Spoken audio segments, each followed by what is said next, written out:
اعوذ باللہ من الشیطان الرجیم بسم اللہ الرحمن الرحیم الحمد للہ رب العالمین والصلاة والسلام علی اشرف الانبیاء والمرسلین سیدنا و مولانا ابی القاسم محمد اللہم صل علی محمد وآل محمد وآلہ الطیبین الطاہرین المعصومین الذین اذهب اللہ عنہم الرجس وطہرہم تطہیرا اللهم صل على محمد وآل محمد واللعنة الدائمة على أعدائهم من يوم عداوتهم إلى قيام يوم الدين أما بعد فقال مولانا أمير المؤمنين في خطبته المسمى بالمتقين فالمتقين هم فيها هم أهل الفضائل منطقهم الصواب وملبسهم الاقتصاد إلى أن قال لولا أجل الذي كتب الله عليهم لم تستقر أرواحهم في أجسادهم طرفة عين شوقا إلى الثواب وخوفا من العقاب عظم الخالق في أنفسهم فصغر ما دونه في أعينهم فهم والجنة كمن قد رآها فهم فيها منعمون وهم والنار كمن قد رآها فهم فيها معذبون صلوات پڑھیں محمد و آل محمد پر اللہم صل علی محمد و آل محمد۔ سامعین کرام، آج خطبہ متقین کے وضاحت کے حوالے سے ہماری 9ویں نشست ہے کہ جو ایک تعطل اور وقفے کے بعد ہم برگزار اور منعقد کر رہے ہیں، اور چونکہ درمیانی شب اعمال کی جو ہے وہ راتیں تھیں، آپ تمام احباب انشاءاللہ ان راتوں سے بہترین استفادے میں مصروف رہے ہوں گے۔ پروردگار ہم تمام لوگوں کے انجام دیے گئے اعمال اپنی بارگاہ میں قبول فرمائے، اور ساتھ ہمیں یہ توفیق بھی عنایت کرے کہ یہ جو ان راتوں کی شب بیداری کے نتیجے میں ہم نے روحانیت، معنویت اور مغفرت الہی کسب کی ہے، اس کو محفوظ رکھ سکیں۔ پیغمبر گرامی اسلام کے حضور میں اصحاب کا مجمع موجود تھا۔ پیغمبر نے اصحاب کو مخاطب کر کے کہا، ایک دفعہ جو شخص تسبیحات 4 کا ذکر کرتا ہے، پروردگار اس کے لیے جنت میں اس قدر باغات کا اہتمام کر دیتا ہے، اور اس کے لیے محلات یاقوت اور مرجان سے بنے ہوئے۔ تو پیغمبر کے اصحاب نے کہا، یا رسول اللہ، اگر ایسے ہے تو ہمارے تو کتنے ہی باغات جنت میں بن چکے ہوں گے، چونکہ ہم اکثر و بیشتر اس ذکر سبحان اللہ الحمد للہ ولا الہ الا اللہ واللہ اکبر کو انجام دیتے رہتے۔ پیغمبر نے فرمایا، جی ہاں، بہت سے باغات ہوں گے آپ کے، لیکن اگر آپ نے ان کو جلانے کے لیے آگ پیچھے سے نہ بھیج دی ہو، چونکہ گناہ جو انسان کرتا ہے تو اس گناہ کے نتیجے میں وہ نور جو عبادات اور شب بیداری کے نتیجے میں انسان کے قلب میں تشکیل پاتا ہے، وہ آہستہ آہستہ اس گناہ کی سیاہی کے پیچھے چھپنا شروع ہو جاتا ہے، در نتیجہ وہ نیک عمل اپنی تاثیر کو کھو دیتا ہے۔ بہت اہم ہے انسان کا آخر تک اپنے عمل کو سالم سنبھال کے رکھنا۔ پروردگار ہم سب کو توفیق دے کہ ان راتوں میں جو فیض کسب کیے ہے اس فیض کو بچا کر رکھیں۔ خطبے کے جس مرحلے پر ہم پہنچے تھے گفتگو میں، وہ لولا اجل الذی کتب اللہ علیہم لم تستقر ارواحهم فی اجسادهم طرفۃ عین۔ بہت عمیق اور بہت گہرا جملہ، بہت سنگین جملہ امیر المومنین کا۔ امیر المومنین اس جملے میں یہ فرماتے نظر آتے ہیں، لولا اجل الذی کتب اللہ علیہم، اگر وہ وقت مقرر جو پروردگار نے ان متقین کے لیے لکھ رکھا ہے نہ ہوتا، لم تستقر ارواحهم فی اجسادهم، ان کی روحیں ان کے جسدوں میں قرار نہ پاتی، نہ ٹھہرتی۔ اور کس وجہ سے نہ ٹھہرتی؟ یہ حق الیقین کی اس منزل پر، بلکہ عین الیقین، حق الیقین اور عین الیقین کی اس منزل پر فائز ہیں کہ اس ثواب کو کہ جو پروردگار نے متقین کے لیے مہیا کر رکھا ہے اس کو اپنی آنکھوں سے دیکھ رہے ہوتے ہیں۔ چنانچہ بعد والے جملات اس کی وضاحت خود بخود کر رہے ہیں، اور عقاب کے خوف کو محسوس کر رہے ہوتے ہیں۔ لہٰذا اس نعمت کے حصول یعنی ثواب کے نتیجے میں ملنے والی نعمت کے حصول میں اور اس آگ اور آتش جہنم کے خوف سے بچنے کے لیے ان کی روحیں ان کے اجساد میں نہ رہتی بلکہ پرواز کر جاتی۔ عرض کیا امام رضا علیہ السلام کی روایت بھی اس ضمن میں کہ ہر مرنے والا یہ خواہش کرے گا اے کاش میں جلدی مر جاتا۔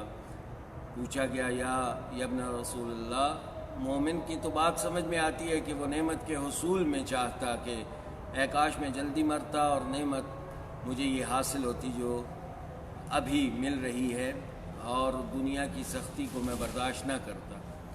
جبکہ فاسق اور فاجر کیوں یا رسول اللہ، یا ابن رسول اللہ؟ تو حضرت نے فرمایا کہ فاسق اور فاجر اس خاطر کہ اے کاش میں جلدی مر جاتا اور وہ گناہ جو میں نے انجام دیے وہ نہ کرتا کہ آج ان گناہوں کے عذاب کا سامنا کر رہا ہو۔ عزیزان گرامی، اگلا وصف جو متقین کا مولا امیر المومنین بیان کر رہے ہیں، عظم الخالق فی انفسہم فصغر ما دونہ فی اعینہم۔ یہ جملہ بھی نہایت گہرائی پر مشتمل ہے۔ عظم الخالق، بڑا کر دیا ہے انہوں نے خالق کو، یعنی خالق کی عظمت کو روشن اور واضح کیا ہے اپنے نفوس میں۔ فصغر ما دونہ فی اعینہم، بس اب اس کے علاوہ، خالق کے علاوہ جو کچھ بھی ہے دنیا و ما فیہا میں، سب کچھ ان کی نظروں میں صغیر اور حقیر ہو گئے ہیں۔ دیکھیں، میں جوانوں کی خاطر مثال کے قالب میں عرض کروں تو ہمارے وہ جوان جنہوں نے سمندر دیکھ رکھا ہے، وہ شخص جس نے سمندر کا نقشہ دیکھا ہے، سمندر کے سیر کی ہے، سمندر کا سفر کیا ہے، سمندر کو اپنی اس گہرائی، اپنی اس ٹھاٹھے مارتی موجوں کے ساتھ اور اپنی اس وسعت کے ساتھ جس نے دیکھا ہوا اور درک کیا ہے، اگر اس شخص کے سامنے میرے جیسا فرد جس نے آج تک سمندر نہیں دیکھا یہ مثال پیش کرے کہ آپ کو کیا پتہ راول ڈیم کس قدر بڑا ہے، تو وہ تعجب کرے گا۔ کیوں؟ اس شخص نے راول ڈیم کو بھی دیکھا ہوا ہے اور سمندر کو بھی۔ وہ کہے گا تمہیں کیا معلوم سمندر کیا ہے؟ یہ راول ڈیم تو ایک حقیر سا پانی کا جوہر ہے، یہ کلر کہار جھیل حقیر سی پانی کا جوہر ہے، تالاب ہے، کہاں سمندر اور اس کی عظمت۔ بس اب وہ جب سمندر کی عظمت کو جب اس کے نفس نے درک کر لیا، نتیجے میں اس کے مقابلے میں کسی بھی پانی کو پیش کیا جائے وہ اس پانی کی عظمت اور پانی کو حقیر سمجھے گا، چھوٹا سمجھے گا۔ کیوں؟ اس وجہ سے کہ سمندر کی عظمت کو اس نے درک کیا ہوا ہے اور محسوس کیا ہوا ہے۔ امیر المومنین کا یہ جملہ بالکل اس مثال جو ہے اس کو سمجھانے کے لیے، یہ جملہ مثال بہت درست ہے اس جملے کو سمجھانے کے لیے کہ دیکھیے ہمارے شب و روز میں چیزوں کو اہمیت جو دی جاتی ہے، وہ اہمیت ان کی ہماری زندگی پر ان کے جو اثرات ہوتے ہیں چیزوں کے، ان کی نسبت سے دی جاتی ہے۔ اب فرض کیجئے کہ میں گھر میں چھوٹا بچہ ہے اور بجلی کے سوئچ نیچے لگے ہوئے ہیں، یا ہمارا گھر ایسا ہے جہاں وائرنگ خطرناک قسم کی ہے، تو چونکہ میرے نزدیک اس کی جان زیادہ قیمتی ہے اور اس کا اثر میری زندگی پر زیادہ ہوگا اگر ایسا کوئی نقصان ہوتا ہے، بس میرے نزدیک بجلی کی تاروں کا خرچ جو ہے وہ کوئی معنی نہیں رکھتا، بلکہ میں بڑھ کر اس خرچ کو برداشت کروں گا تاکہ میرے بچے کی جان محفوظ رہے، اس کو کوئی مصیبت کا سامنا نہ کرنا پڑے۔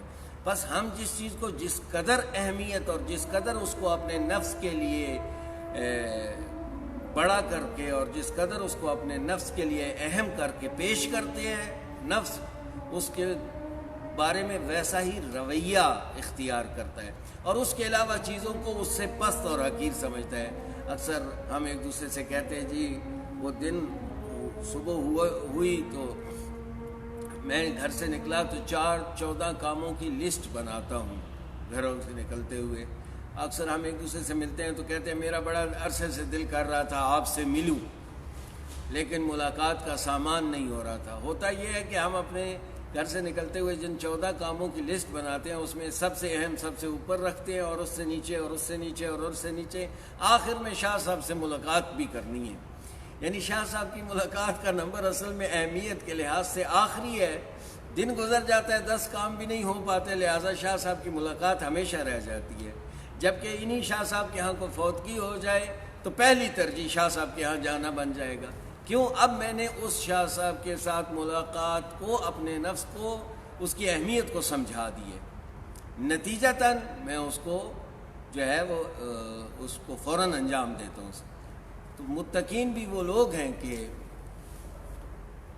عظم الخالق فی انفسہم، انہوں نے اپنے نفس کے لیے سب سے زیادہ اہم جس چیز کو بنا دیا ہے، سب سے زیادہ بڑا جس چیز کو بنا دیا ہے، سب سے زیادہ برتر جس شے کو بنا دیا ہے وہ ہے خالق.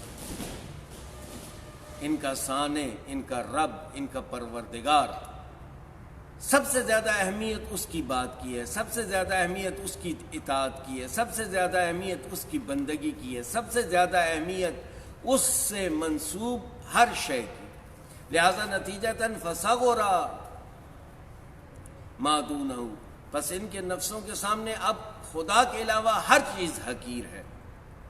کوئی بھی شے خدا کی مرضی پر فوقیت اور برتری نہیں رکھتی. یہ نفس کے اندر اس حالت کا پیدا کرنا کہ نفس کے لیے پروردگار اور اس کی ذات کی اہمیت اپنی پوری وسعتوں کے ساتھ چھا جائے، یہ پروردگار کی ایک بہت بڑی نعمت ہے کہ جو متقین کو حاصل ہوتی ہے.